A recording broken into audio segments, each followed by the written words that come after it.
Lesson 30. Welcome back to our channel. Today, we're diving deep into a fascinating part of the Bible, Exodus chapters 1 through 4. The story begins with the Israelites facing severe oppression in Egypt.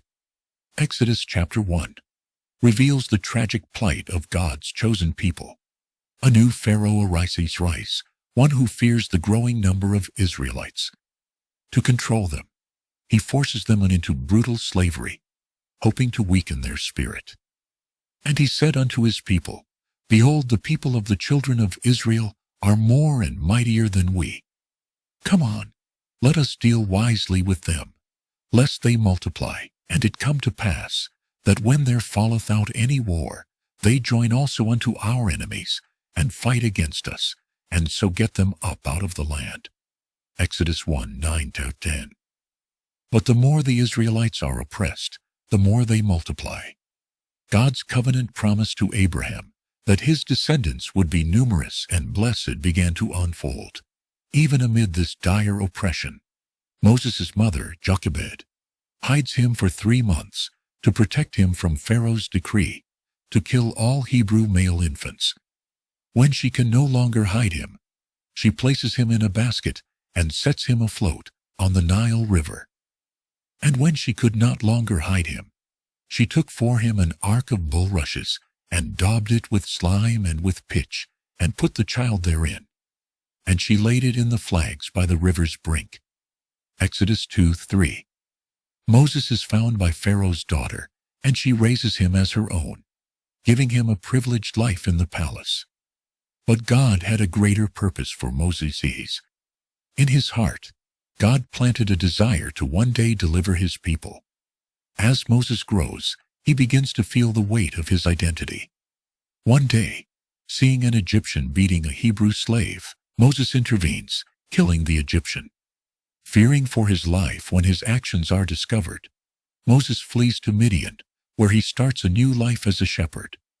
And when Pharaoh heard this thing, he sought to slay Moses. But Moses fled from the face of Pharaoh, and dwelt in the land of Midian. And he sat down by a well. Exodus 2:15. It was here that Moses learned humility, patience, and dependence on God, qualities that would be essential for his future mission. While tending sheep on Mount Horeb, Moses sees a bush on fire, yet it is not consumed. When he approaches, God calls out to him, Moses, Moses, and Moses responds, Here I am. And the angel of the Lord appeared unto him in a flame of fire out of the midst of a bush, and he looked, and behold, the bush burned with fire, and the bush was not consumed. Exodus 3:2. God reveals himself to Moses as the great I Am, and tells him that he has heard the cries of the Israelites, and is about to deliver them from slavery. And God said unto Moses, I am that I am. And he said thus, Shalt thou say unto the children of Israel, I am, hath sent me unto you. Exodus 3:14. This moment marks the beginning of Moses' divine calling. Moses, however, is reluctant. And Moses said unto God, Who am I, that I should go unto Pharaoh, and that I should bring forth the children of Israel out of Egypt? Exodus 3:11. Moses' hesitation wasn't about his lack of faith in God's power, but his recognition of his own weakness. It's in this moment of humility that God promises to empower Moses and even provides him with signs to prove his divine calling, including the miraculous transformation of his staff into a serpent and his hand becoming leprous and then healed.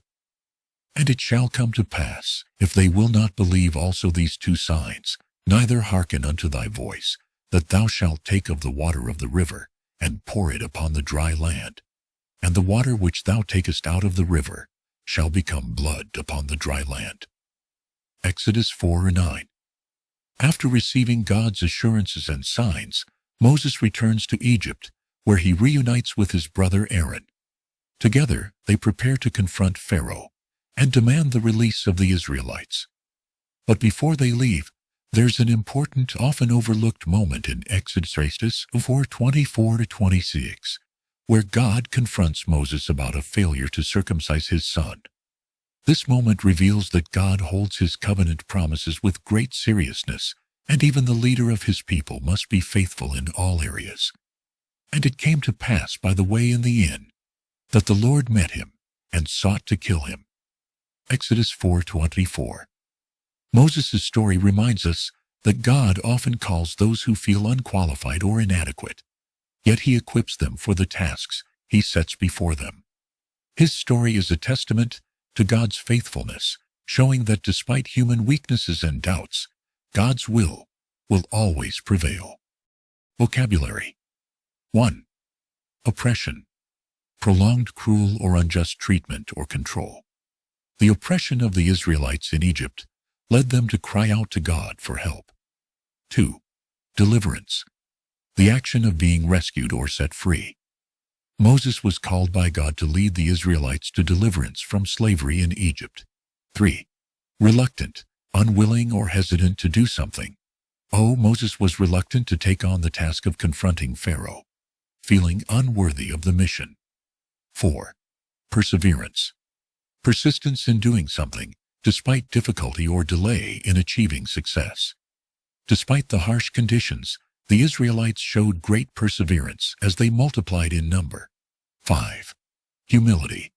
A modest or low view of one's own importance. Humbleness. Moses displayed humility when he questioned his own abilities, recognizing that only through God's strength could he accomplish the task ahead. Thank you for joining us. Don't forget to like, share, and subscribe for more insightful videos on Bible stories and their relevance today. God bless.